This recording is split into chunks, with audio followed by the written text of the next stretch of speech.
Good afternoon, everybody.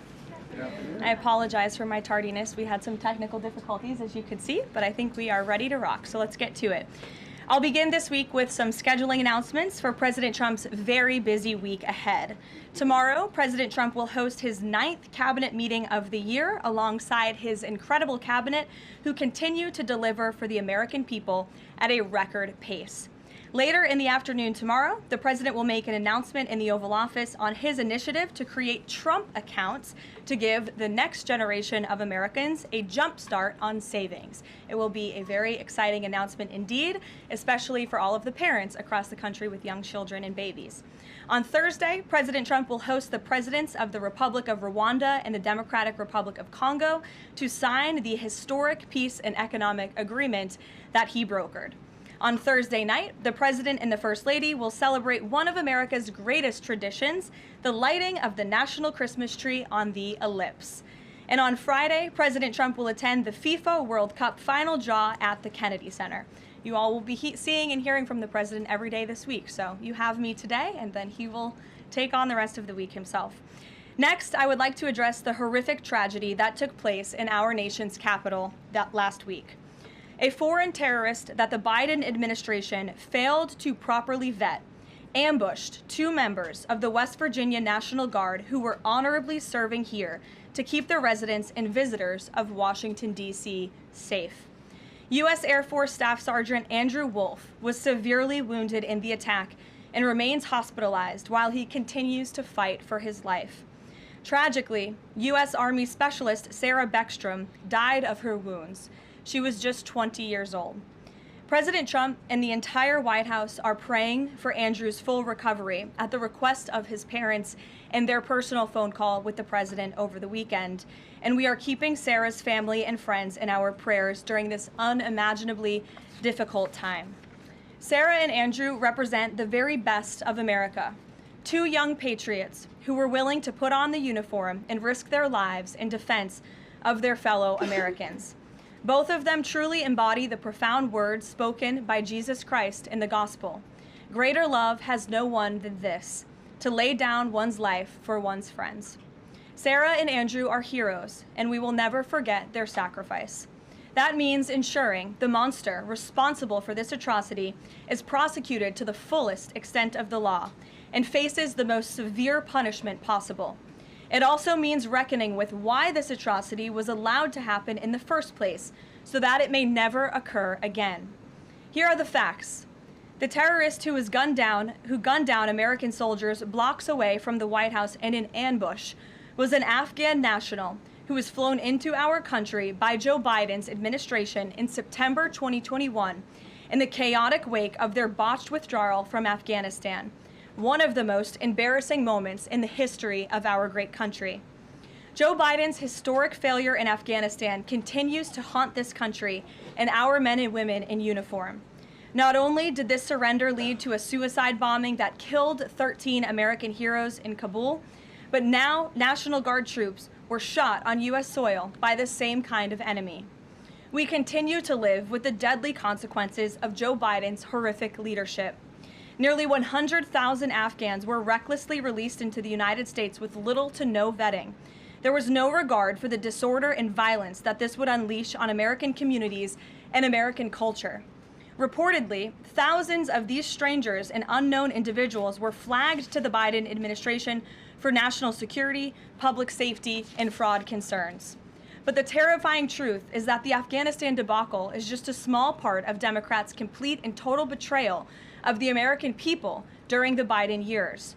The tragedy that we just witnessed the day before Thanksgiving is a reminder that untold thousands of terrorists, gang members, and criminals were invited into our country and remain here to this very day. The border is now secure, thanks to President Trump, but the threat in our interior remains real and urgent. These public safety threats are already inside our land. And President Trump was elected on a promise to find and remove them. And he has already taken significant steps and made significant progress towards fulfilling this promise. But there is more work to be done because President Trump believes that he has a sacred obligation to reverse the calamity of mass, unchecked migration into our country. As a result, the Trump administration is now actively re-examining all of the Afghans imported into the country by Joe Biden. Any individual who threatens our national security or our citizenry will be subject to removal. President Trump has already permanently paused migration of foreign nationals from third world countries that pose a very high risk to the United States. For too long, past American presidents supported self-destructive immigration policies that allowed foreigners who outright hate our country and have no interest in assimilating into our culture. They've allowed these individuals to flood peaceful American communities. This disastrous approach has drained our welfare program, driven up the cost of housing, suppressed wages, and jeopardized the safety of law-abiding American citizens. In fact, according to a new bombshell report from the New York Times, Somalian migrants in Minnesota have defrauded nearly $1 billion in taxpayer-funded benefits under Democrat Governor Walz's leadership. President Trump is putting an end to this dangerous America Last approach. His position is rooted in common sense. In the wake of last week's atrocity, it is more important than ever to finish carrying out the president's mass deportation operation. America cannot allow millions upon millions of unvetted illegal aliens to be rewarded with amnesty after they broke our nation's laws to come here. They must go back to their home countries. It is also essential to immediately address the massive fraud and corruption that has been going on for decades in other aspects of our immigration system, most notably when it comes to asylum claims. Millions of people who have come here under false pretenses are told blatant lies now enjoy temporary legal status. President Trump is ending this scam as well, and I would point out that the Democrats have tried to block this administration from doing so at every turn with lawsuit after lawsuit. The hard truth is that even when it comes to our legal immigration system, past presidents have failed to ensure that all prospective citizens love America, will add value and contribute to our communities, and will assimilate into our culture. Leaders have a duty to defend and advance the interests of their own people, not foreign nationals. Leaders also have a duty to preserve the integrity and character of our nation's national identity. That is why President Trump is more committed than ever to fully restoring American sovereignty by keeping our borders secure, removing all illegal alien invaders, and rebuilding a legal immigration system that makes sense and benefits our country. President Trump has no higher responsibility than to defend our homeland and our people, and he will never waver in doing so. With that, I will open it up to questions, and we'll lead today with Isabel Brown, who is in our new media seat. She's a very popular face on television these days. She's built a great independent media podcast and platform with the Daily Wire, and I appreciate your being here, Isabel. Thank you for being here. Caroline, appreciate it and appreciate the briefing.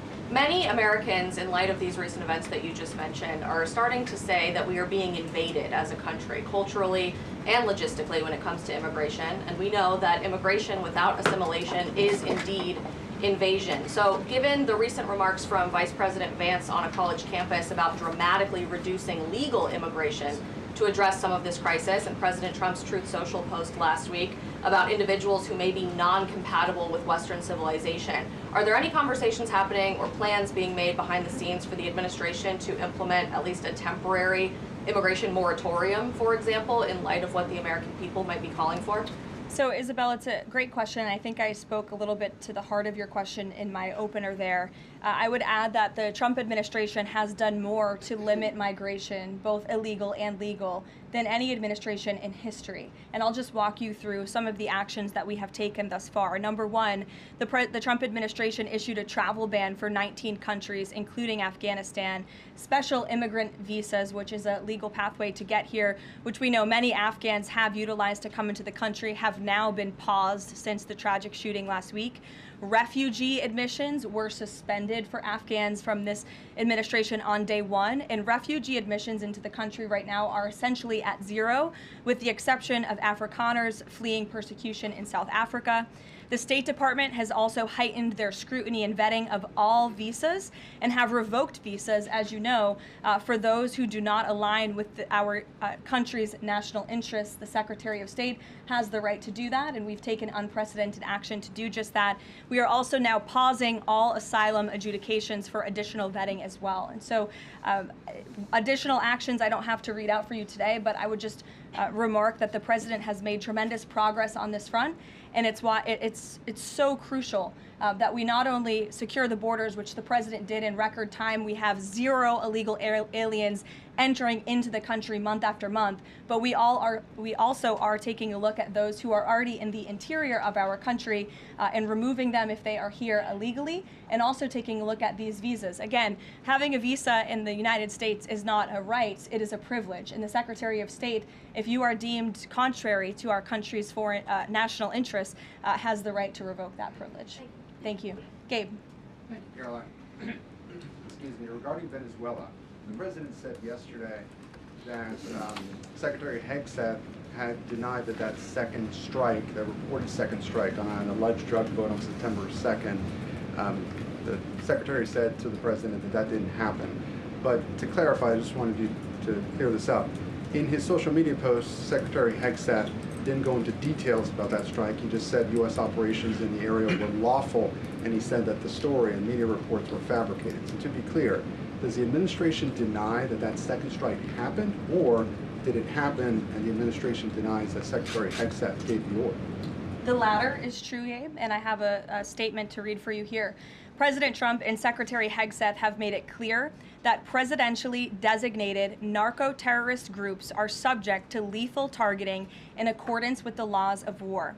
With respect to the strikes in question on September 2nd, Secretary Hegseth authorized Admiral Bradley to conduct these kinetic strikes. Admiral Bradley worked well within his authority and the law, directing the engagement to ensure the boat was destroyed and the threat to the United States of America was eliminated. And I would just add one more point to remind the American public why these lethal strikes are taking place. Because this administration has designated these narco-terrorists as foreign terrorist organizations. The president has a right to take them out if they are threatening the United States of America and if they are bringing illegal narcotics that are killing our citizens at a record rate, which is what they are doing.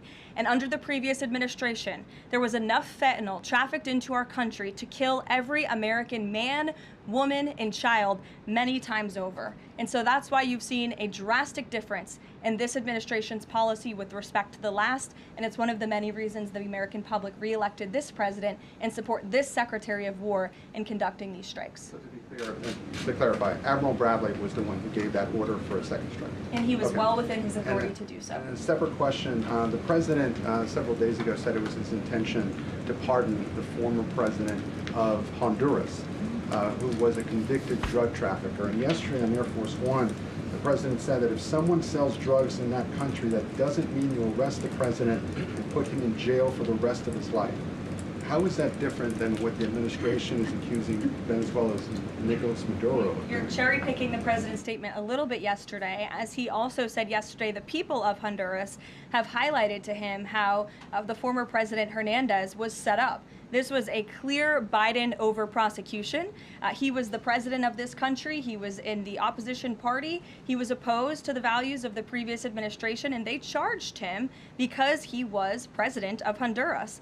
There were some other egregious facts that came out during this trial, and I would encourage you to report on them. His court-appointed lawyer was only given 3 weeks to prepare for trial. He shared that his conviction was lawfare by the leftist party, who, quote, struck a deal with the Biden-Harris administration. Hernandez has highlighted there was virtually no independent evidence presented, and many of his conviction was based on testimony from many admitted criminals who hoped that cooperating would reduce their own penalties. So the president heard the concerns from many people, as he does, and he's, of course, within his constitutional authority to sign clemency for whomever he deems worthy of that. Jackie. Thank you, Caroline. Following up on Gabe's question, you said that the follow-up strike was lawful. What law is it that allows no survivors? The strike conducted on September 2nd was conducted in self-defense to protect Americans in vital United States interests. The strike was conducted in international waters and in accordance with the law of armed conflict. And then On this pardon for the Honduran president, does it at all undercut the administration's messaging while you have these congressional Republicans defending the strikes on the narco-terrorists and then a pardon for a convicted drug trafficker? Does that make it more difficult for your members to defend your administration's policy? I don't think so, Jackie. I think that President Trump has been quite clear in his defense of the United States homeland to stop these illegal narcotics from coming to our borders, whether that's by land or by sea. And he's also made it quite clear that he wants to correct the wrongs of the weaponized Justice Department under the previous administration. And Ouija, I'll call on you because I think we're wearing matching blazers today. I was going to Great minds. yours. Thank you, Caroline. Sure. So just to be clear, to clarify on Jackie and Gabe, did Admiral Bradley order that second strike because there were still survivors after the initial strike? Again, as I read for you, Admiral Bradley worked well within his authority in the law. He directed the engagement to ensure the boat was destroyed and the threat of narco-terrorists to the United States was completely eliminated. So was the initial order from Secretary Hegseth, everyone be killed, and did that come from President Trump? I saw that quoted in a Washington Post story. I would reject that the Secretary of War ever said that. However, the President has made it quite clear that if narco-terrorists, again, are trafficking illegal drugs towards the United States, he has the authority to kill them. And that's what this administration is doing. And can I Danny? follow up on the MRI? Because President Trump Sure. yesterday said that he would release the results of his MRI. Is that happening right now? It is happening right now. As part of, and this is a summary from the President's physician, and we will release it right now. I think my team has it teed up for all of you. I'll read it for you, and then you'll get it physically as well. As part of President Trump's comprehensive executive physical, advanced imaging was performed because men in his age group benefit from a thorough evaluation of cardiovascular and abdominal health. The purpose of this imaging is preventative, to identify any issues early, confirm overall health, and ensure the president maintains long-term vitality and function. President Trump's cardiovascular imaging was perfectly normal. No evidence of arterial narrowing impairing blood flow or abnormalities in the heart or major vessels. The heart chambers are normal in size, the vessel walls appear smooth and healthy, and there are no signs of inflammation or clotting. Overall, his cardiovascular system shows excellent health. His abdominal imaging is also perfectly normal. All major organs appear very healthy and well perfused. Everything evaluated is functioning within normal limits with no acute or chronic concerns. In summary, this level of detailed assessment is standard for an executive physical at President Trump's age and confirms that he remains in excellent overall health. Again, we will provide that to you. I think that's quite a bit of detail, and in the effort of transparency, the president promised it last night, and we have delivered today. So there you go. Danny. Thanks, Caroline. Just going back to Venezuela, can you confirm that President Trump is going to be hosting a meeting of his national security team in the Oval Office today on Venezuela? And what are they going to discuss? Are they hoping to reach a kind of final decision on that? Out of the effort of transparency, I will confirm that the president will be meeting with his national security team on this subject and on many matters. He meets with his national security team quite often. He's the commander-in-chief. It's part of his responsibility to ensure that peace is ongoing throughout the world. I'm definitely not going to detail the specifics of a meeting between the president and his national security team that's taking place in the Oval Office, but I'm happy to confirm that meeting is taking place for you. Can you tell us, what's the position on whether US troops on the ground is a possibility there? Is that, I know you've answered that before, but what's the current operative In status? Venezuela? I think my previous answer stands. There's many options at the president's disposal that are on the table, and I'll let him speak on those. Ed. Thanks, Caroline. The U.S. announced a trade framework deal with the United Kingdom on pharmaceuticals, where they will pay 25% more, and the savings theoretically will go back to American consumers. What guarantees are in that savings will in fact go back to the American consumer and not be sucked up by the company? I'm going to be honest with you, Ed. I'll get you the answer to that question after the briefing. So the American Rescue Plan, Sure. funded a number of universal income. Kush will get you that answer, right, Kush? My trade guy over here. The American Rescue Plan funded a number of universal basic income programs. Now Cook County, Illinois is extending that program into 2026 with $7.5 million of taxpayer money. What does the White House think about that? I'll also get you an answer on that after the briefing. Ed. It's 0 for 2. Go ahead. Sure. And then in the interest of transparency, does the White House support releasing the Department of Defense's video of those September 2nd strikes on those military votes? And also, separate topic on presidential pardon power. Why did the president commute the sentence of David Gentile recently? He was a private equity executive. He served 12 days out of a 7-year sentence. Prosecutors said he defrauded $1.6 billion with thousands of victims, including veterans, farmers, teachers. Why was he pardoned? To your first question, that's definitely not a decision for me to make. I would defer you to the Department of War. It's also probably a decision for the president himself to make. As for your second question with respect to that pardon, he issued a commutation for Mr. Gentile, who's the former CEO and co-founder of GBP Capital Holdings. Unlike similar companies, GBP paid regular annualized distributions to its investors. In 2015, GBP disclosed to investors the possibility of using investor capital to pay some of these distributions rather than funding them from current operations.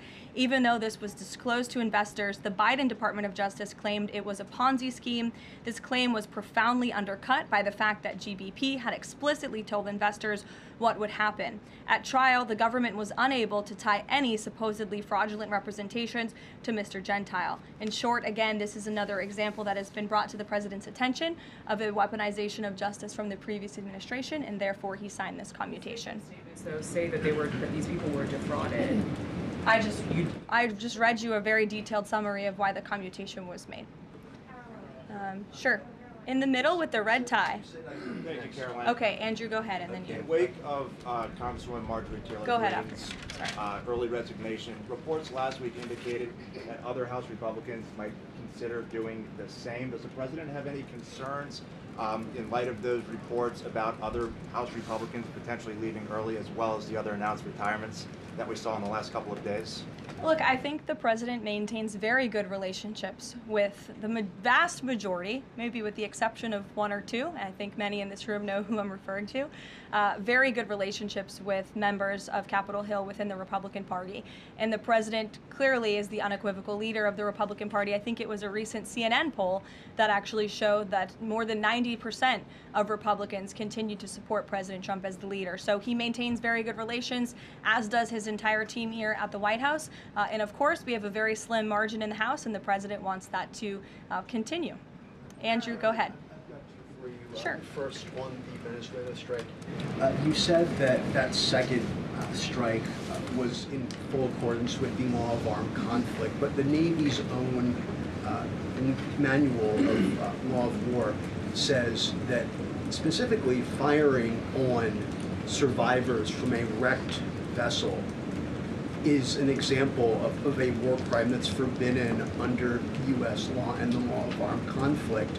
So how was that second strike in following law of armed conflict, and then second on immigration? Again, Andrew, I would reiterate to you the strike was conducted in international waters and in accordance with the law of armed conflict. And since somebody asked about Congress, and it's sort of related to Venezuela, I also want to add that Secretary Hegseth spoke with members of Congress who may have expressed some concerns over the weekend. And there have also been 13 bipartisan briefings to Congress on the Venezuelan strikes. There have been a number of document reviews for members of Congress to review the classified DOJ Office of Legal Counsel opinion and other related documents. 29 senators and 92 representatives have reviewed those documents, which is about 2/3 of those are Democrat members, and they have been made available to all 100 senators, all 435 members of the House, and to general counsels of the relevant committees on a bipartisan basis for their review. On immigration, during your topper you said, and I quote, "Leaders also have a duty to preserve the integrity and character of our nation's national identity." Can you explain what you mean by our nation's national identity and integrity and character, and how would refugees, people coming from war-torn places who are seeking a safe haven in America, like many of our forebears in this room, not add to our nation's integrity and character of our national identity? I'll tell you what does not add to our nation's character and integrity. is refugees who come here under the alleged plight of asylum and fleeing persecution, and then come to the United States to abuse our system and rip off American taxpayers. And as I pointed out, the New York Times, to their credit, it was about 6 months too late, but they did write about how Somali immigrants in Minnesota have been ripping off American taxpayers. In fact, 86 people have been charged in a rampant and widespread fraud scheme spanning multiple programs in Minnesota. Of those 86, 78 of those people are Somali, 91% of them charged. So far, 59 of those people have been convicted for their roles in fraud plots that have stolen $1 billion from taxpayers. In one scheme, and this is egregious, a nonprofit and its affiliates with these Somali migrants claimed to have fed tens of thousands of American children during the pandemic. They were reimbursed for those meals by taxpayers. However, federal prosecutors found that almost all of those meals were never even delivered to hungry children. In fact, those organizations' leaders spent the money on houses, luxury cars, and real estate in Turkey and Kenya. Another scheme involved hundreds of organizations who were reimbursed for services that were supposed to help people at risk of homelessness. Once again, those services were never provided. All of this has happened under Democrat leadership in a Democrat-run state, where these refugees, these migrants are coming to the United States. They are abusing our system. They are draining our resources that should be going to law-abiding, taxpayer-funded, tax-paying Americans. And this president is not going to put up with it anymore. Rachel. Thank you, Caroline. Just to follow back up on the Washington Post reporting, so much of the concern from Democrats and Republicans is focused on the survivors. Why won't the administration either confirm or deny or reveal whether or not there were survivors after that initial first strike? And what imminent threat would two survivors pose who were clinging presumably to the wreckage of that boat? Again, as I said, I think you guys are sort of not listening fully to the statement I've provided. Admiral Bradley worked well within his authority and the law, directing the engagement to ensure the boat was totally destroyed and the threat to the narco-terrorists, to the United States, was eliminated. And for any further questions about his thinking, I would defer you to the Department of War. I obviously wasn't in the room for these. Just to follow up, Caroline, just on the administration's policy when it comes to survivors, was there a change in policy after this strike on September 2nd? The Washington Post is reporting that these two survivors were killed after a second strike, but then in October, two people were rescued and returned to Colombia and Ecuador. So was there a decision that was made to handle survivors differently after these strikes? Not to my knowledge, no. Steve. The president confirmed that he spoke to the Venezuelan leader. Are you trying to negotiate his departure? Is there an asylum deal under work? President, as you know, last night on Air Force One, he said, I don't want to comment on that, but I did speak to him in the effort of transparency. So there you go. You got your confirmation. I'll let him speak further if he wishes to on the details of that conversation that took place. Steve Witkoff is headed to Moscow. How close are you to some sort of Ukraine agreement? I think the administration feels very optimistic. Obviously, you've seen, Steve, that the president's entire team, including Special Envoy Witkoff and Secretary Rubio and the Vice President and the President himself, Secretary Hegseth as well, have been working so hard on this effort, and they all really want to see this war come to an end. And so just yesterday, Sunday, I believe that was yesterday, they had very good talks with the Ukrainians in Florida, and now, of course, Special Envoy Witkoff is on his way to Russia. This is sort of the shuttle diplomacy that you've seen from this administration play out, where we speak equally with both sides. We've put points on paper. Those points have been very much refined, but as for the details, I will let the negotiators negotiate, but we do feel quite good, and we're hopeful that this war can finally come to an end. Stephen. Thank you, Caroline. I've got a question about Ukraine and then a clarification about immigration changes that are happening. On Ukraine, President Trump very briefly yesterday said that corruption issues there were not helpful to the peace process following the resignation on Friday of President Zelensky's top aide, Andriy Yermak. We were told from your podium in the prior administration that, quote, there is no indication that there's been any kind of widespread corruption involving U.S. resources in Ukraine.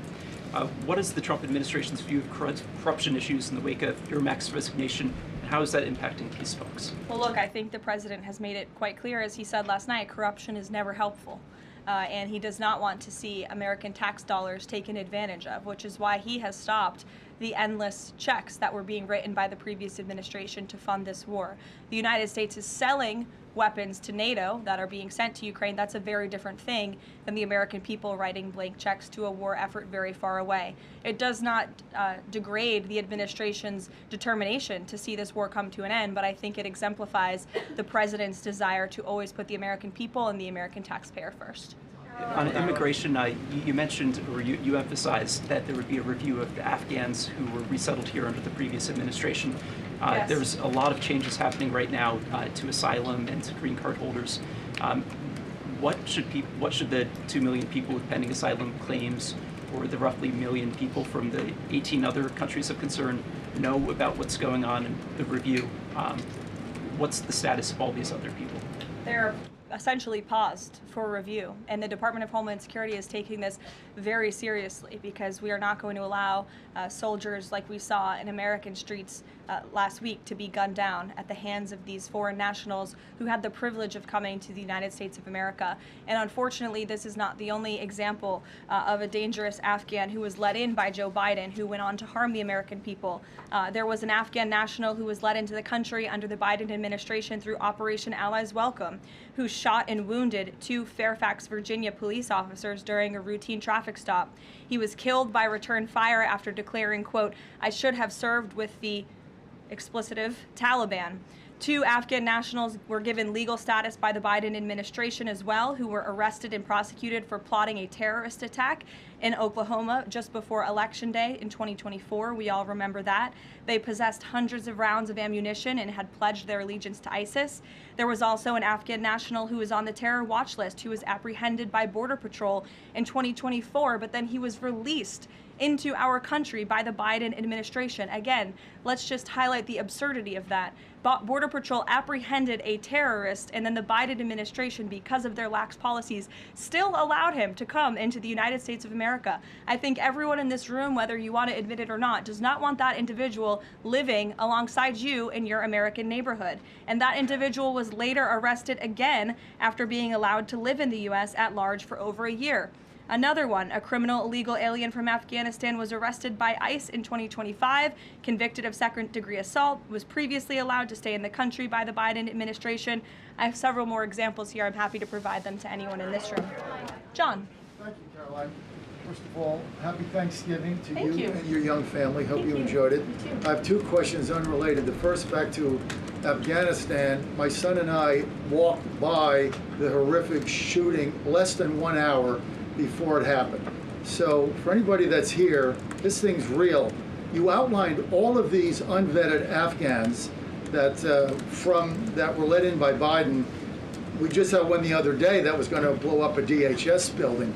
Can you be specific on what the Trump administration is doing now to re-vet those that are here so that we don't get a repeat of what we had Wednesday night?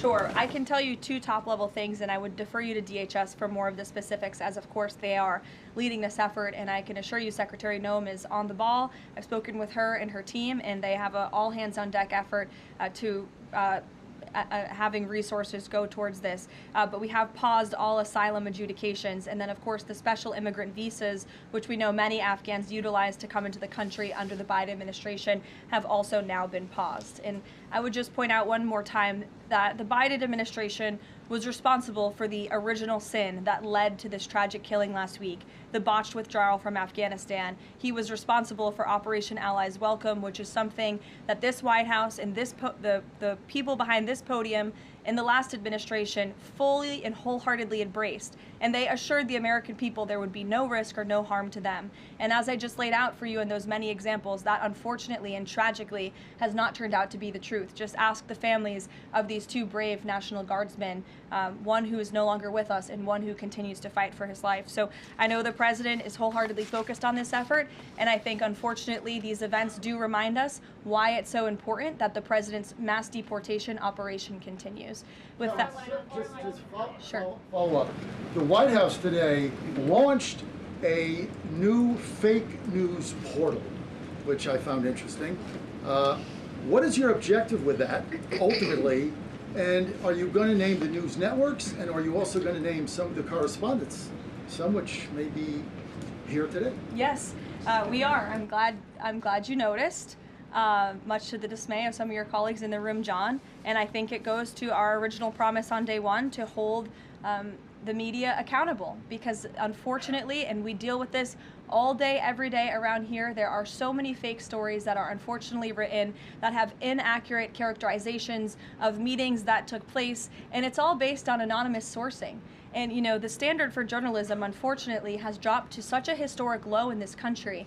And again, we deal with it every day, where you can have an anonymous source who has no idea what they're talking about, zero credibility, call up a reporter in Washington and say, hey, I heard this, and then the next thing you know, it's on the front page of the New York Times. It's really incomprehensible. We appreciate the journalists, some of those who are in this room who do reach out for comment, who try to get things right, and there are some that remain. But overwhelmingly, the fake news that we see pumped out of this building on a day-to-day basis, it's honestly overwhelming to keep up with it all, and to constantly have to defend against these fake news and these attacks. And I will point out one fake news story over the weekend before I let you all go, from the New York Times that took about 1/3 of the president's daily calendar and his daily schedule and said that he's doing less than he did in his first term, or he might not be fit for the job.